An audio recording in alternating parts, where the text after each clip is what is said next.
This, thank God, is not me. This is my little brother, JJ. And growing up looking like that is not easy, but life is good. That's me on the top bunk and JJ on the bottom bunk. We're the youngest of 6 kids, and we grew up just outside of Boston. And our dad worked in a machine shop, mom raised the kids. And I understand, like there's all these photographs of our older brothers and sisters. This is like one of 3 photographs of our childhood.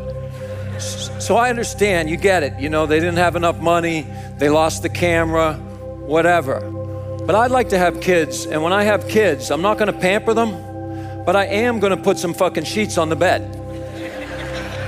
This is our mom, Joan. Joan was the first powerful optimist in our lives. Almost the entire time growing up, our dad, who wasn't a bad guy, was depressed by any definition. And our mother was there to keep the family together. She stayed by my father's side, and she showed us that although we didn't have the money to travel to Disneyland, we could go anywhere in our mind. She unlocked our imagination.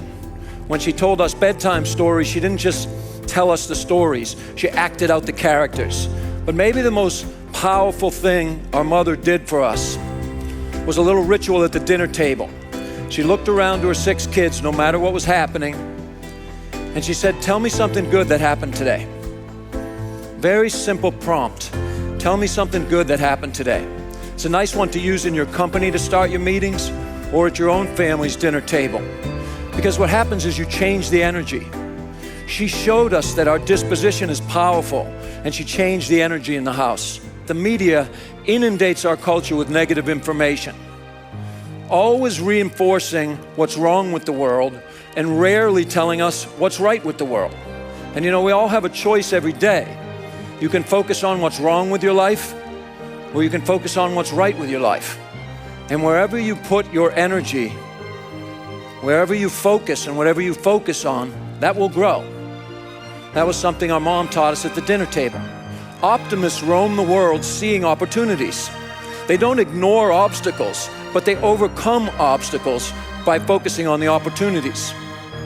When you're an optimist, you're more innovative. You're more innovative because you're open-minded. You're not afraid to experiment. You're not afraid to explore the world. The ones who embraced the idea that life is good the most were the ones who were facing the most adversity. This is a photograph of a little girl named Lindsay, 11 years old, and she was diagnosed with terminal bone cancer. And the journalist said, "Do you understand your prognosis?" And she said, "Yes, they don't think I'm going to live longer than a year." And he said, "Do you mind if I ask why you're wearing a hat that says life is good?" Because before I was sick, I took my life for granted. But now I want to make sure every day counts. Lindsay was 11 years old, 17 years ago, and told she was going to live 1 year. I'm going to play you a short video because Lindsay didn't pass away. Hi, my name is Lindsay. I was diagnosed with Ewing sarcoma, a bone cancer, when I was 10 years old. I was going through chemotherapy and lost all of my hair, so a bunch of our family friends donated hats to me.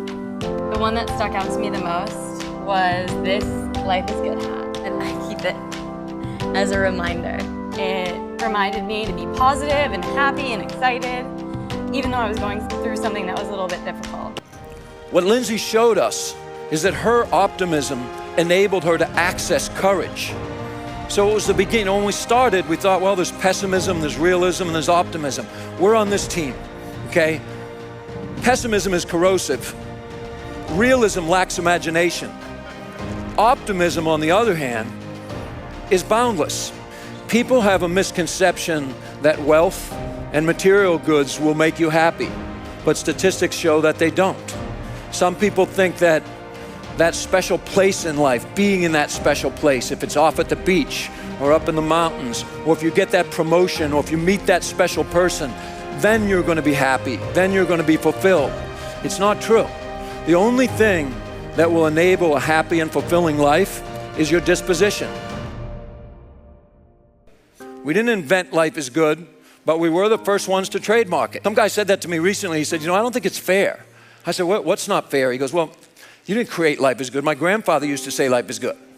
And I said, tell your grandfather he should have trademarked it. And then he was British. The guy was British, so I said, and if I'm not mistaken, the British invented trademarks, so whatever, dude.